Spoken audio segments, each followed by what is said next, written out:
That's stupid. Superman.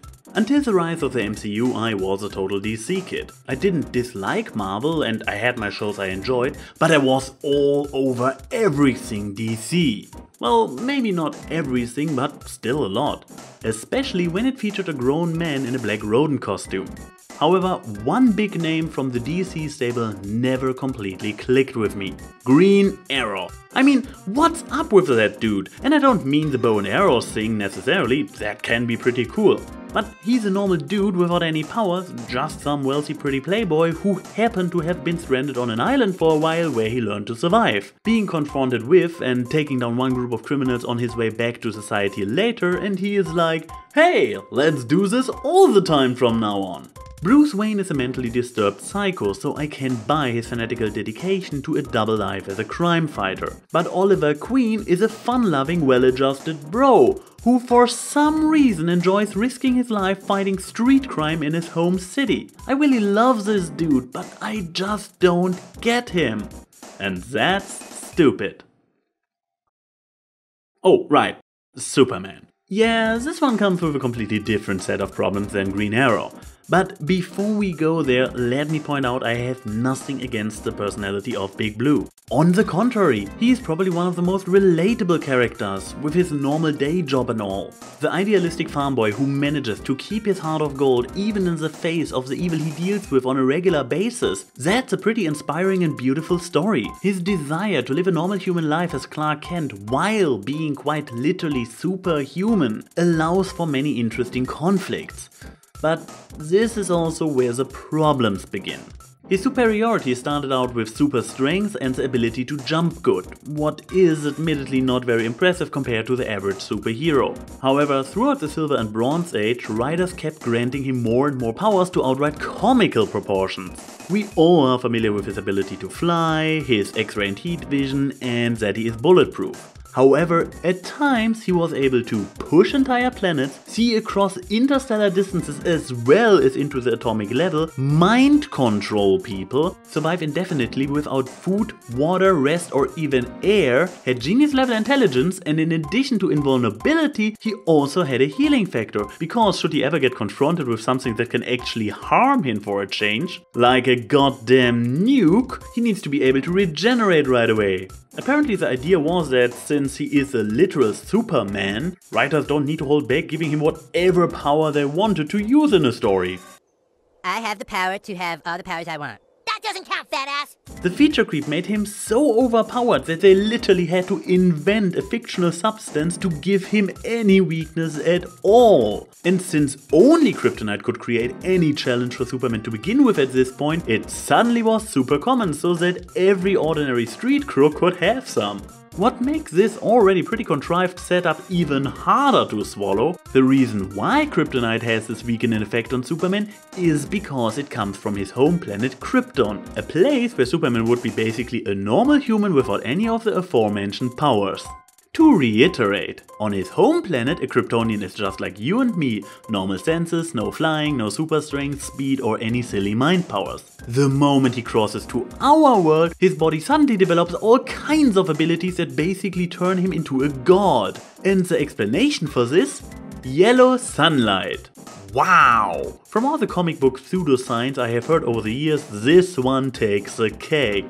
I can suspend my disbelief only so far when it comes to how mere light can give somebody superpowers. Increasing somebody's strength and endurance more than the actual energy of the light could provide? Sure, I can buy it. Giving somebody extremely exotic abilities they have biologically not at all been capable of before, like flight, X-ray vision or space traveling abilities, especially in places where said sun doesn't reach them? Nope, I'm out. But let's ignore the nonsensical explanation for Superman's powers, since it doesn't really change anything about the actual problem with him, and instead focus on the powers he has and their consequences for stories including Superman. For example, how do you team up a character who is faster, stronger and smarter than everybody else? And why would you even need to? He can basically solve everything by himself. And the villains that have to be especially designed to match Superman's OP-ness are by default far too powerful for any other hero to begin with. Remember, Superman can push planets and mind control people at this point. Try writing a compelling, relatable story for that guy. Thankfully, with Crisis on Infinite Earths in 1985, Superman's outright ridiculous powers have been reduced in order to make him less overpowered so he can experience actual challenges. You know, the foundation of most interesting narratives. However, even in his weakened state, it takes a genius like Lex Luthor or a powerhouse like Darkseid to really push the Man of Steel out of his comfort zone. But at least we see Superman struggle again. His powers are not on this cosmic scale anymore. Instead, he has limited endurance and a powerful enough blast can KO him. It makes sense that he needs to team up with others in shows like JLA because he alone is not strong enough to overcome every threat by himself. And the differences in power levels have been reduced to a point where the effort of other heroes doesn't vanish next to Superman's. This is a Superman I can get behind. Until...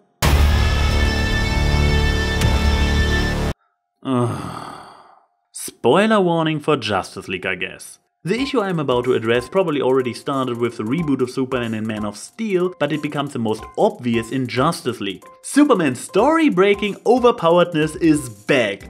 God damn it! What do I mean? While Superman could probably beat each Wonder Woman, Aquaman and Cyborg in a one-on-one arm wrestling, each of them has big league super strengths. But here, Superman pushes all three of them around like it is nothing. And as absolutely cool and visually amazing as the eye-moving scene is, the notion that Superman can operate on this level of speed raises a question why he doesn't use it all the time. If he would, the previous two movies would have turned out rather differently, wouldn't they? And we are not just talking about one scene in the middle of the movie. Superman's overpoweredness is the actual solution to the movie. The entire rest of the Justice League, including a literal goddess, the future king of the oceans, and a cyborg powered by the DC equivalent of an Infinity Stone, are completely outmatched by Steppenwolf. Then Big Blue comes by and sends him flying with a single punch.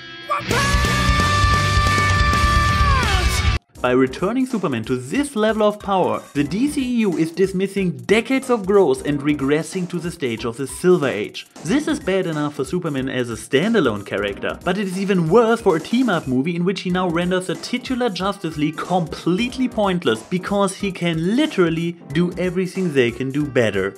And that's stupid. Hey guys, it has been a while now, hasn't it? And for once it was not my tardiness causing this unplanned 9-month hiatus. Both my former editors, Apple and Luna, had stuff come up IRL that demanded their attention, and sadly they had to leave the project. But eventually, and with the help of Keyframe, I was able to hire 2 new professional slideshow artists. Sean W., who was in charge of this very episode, and the male gaze, who will show off what he's got next time, when I will tell you why fat shaming and glorification are both stupid.